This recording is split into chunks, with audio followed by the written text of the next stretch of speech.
I am a parent of 2 young children, and so what can I expect as they transition into adolescence, and what can I do to support them? Going through adolescence is both exciting, challenging, and a little confusing, both for children and us as parents and professionals, and it's a good thing for us to be talking about. Each child is unique, but there are some common things. Our children want more independence, interests are going to change, their friend groups might change, they might become moody, they might want to spend more time in their room, they may be freaking out over body changes, they might question what's normal, and they will have a lot of questions. And we as parents also wonder what's happened to my child, because they start acting so differently, and we scratch our heads, and of course we don't want to miss anything. The adolescent brain is different than the adult brain. Adults make decisions based from the frontal cortex. That's not so with adolescents.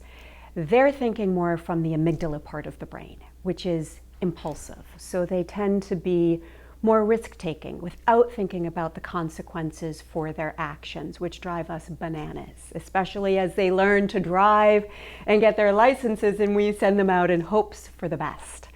They need to learn the consequences for their behaviors.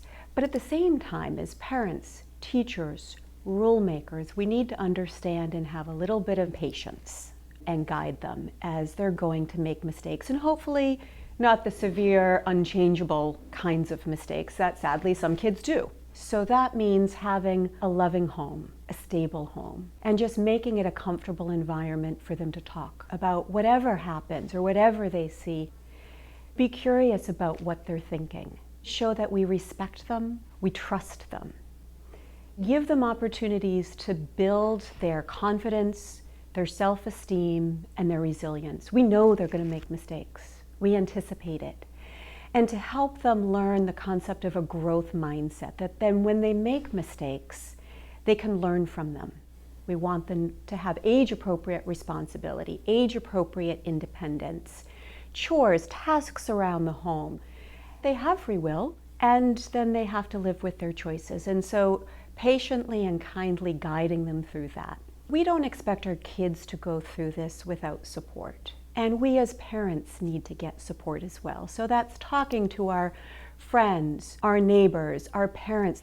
And if we have questions about what is really going on, has this taken a trajectory that's really into trouble? Because sometimes it does.